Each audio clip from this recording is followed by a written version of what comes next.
je m'intéressais aussi à la recherche. Puis pour cela, il fallait savoir l'anglais. Et puis, ben, je ne sais pas l'anglais. Je savais pas l'anglais. Alors, durant des vacances scolaires, universitaires, je suis allé aux États-Unis apprendre l'anglais.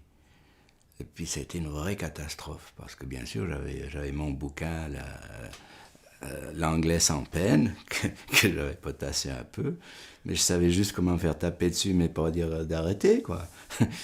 Et là-bas, c'est dans le Midwest, dans Purdue University, dans l'Indiana. Et les gens sont tout étonnés de voir qu'on ne parle pas anglais. Alors, celui qui ne parle pas anglais, c'est un second class people. C'est pas quelqu'un de normal. Et puis j'ai eu que des misères par là-bas. Que des misères. Parce que j'ai travaillé avec des gens qui faisaient leur doctorat. Et puis j'avais justement fait, moi, un petit travail, un travail de semestre au Poly, sur un thème, la même chose qu'il avait là-bas, mais lui c'est un doctorat. Alors j'ai essayé d'expliquer ça, que je connaissais un peu quelque chose là-dedans. Puis je me suis fait rabouer comme c'est pas possible, etc. Donc, et partout, j'avais que des problèmes.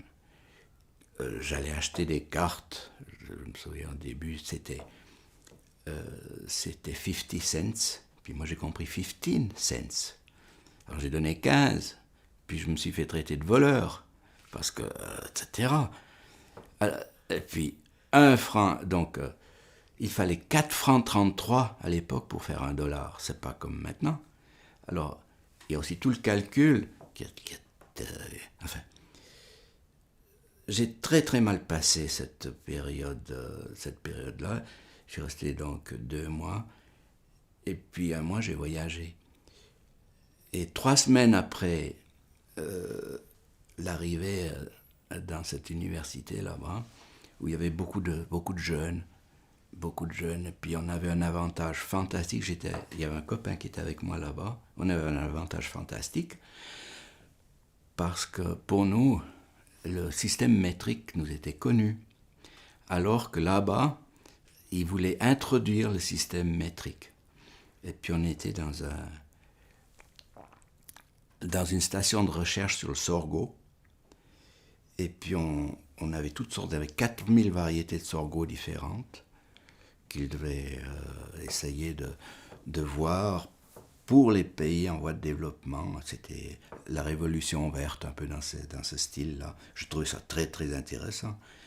De voir pour qu'on ait une variété de sorgho qui produise beaucoup de feuilles pour le bétail, beaucoup de graines, et puis dans ces graines, une valeur nutritive très grande. C'est-à-dire, il faut des acides aminés essentiels, ce qui est très très faible normalement dans ces plantes.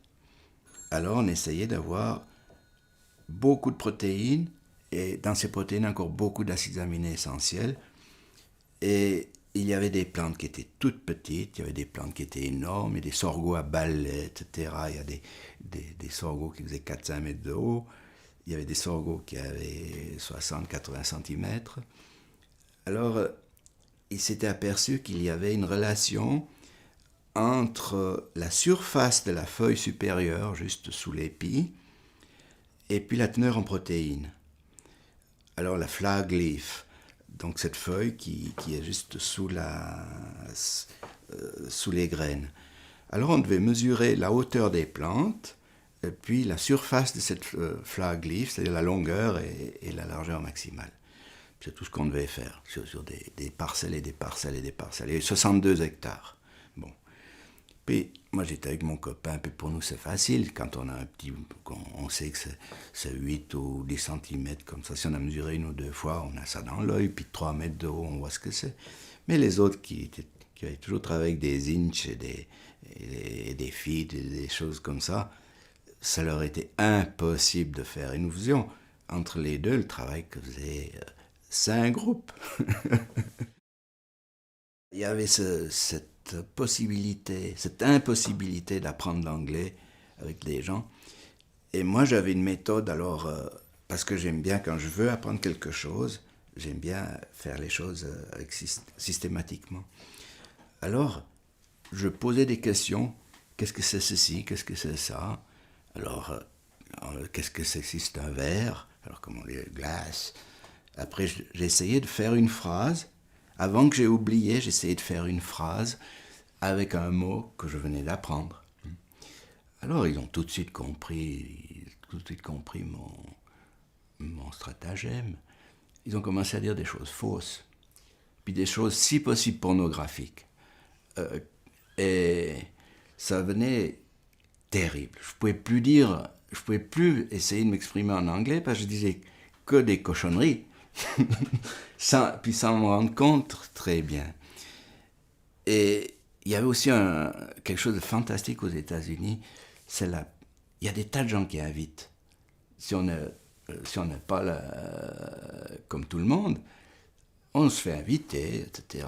Et ça, j'ai trouvé formidable. Et puis comme j'avais un problème quand je suis allé là-bas, parce que c'est pas les mêmes prises électriques qu'ici, puis moi j'avais un rasoir électrique, ben, j'ai arrêté de me raser tout simplement. C'est la meilleure façon. J'ai dit pourquoi? Alors c'était tout à fait étonnant d'avoir quelqu'un qui ne se rase même pas, et puis un gars qui ne sait même pas l'anglais.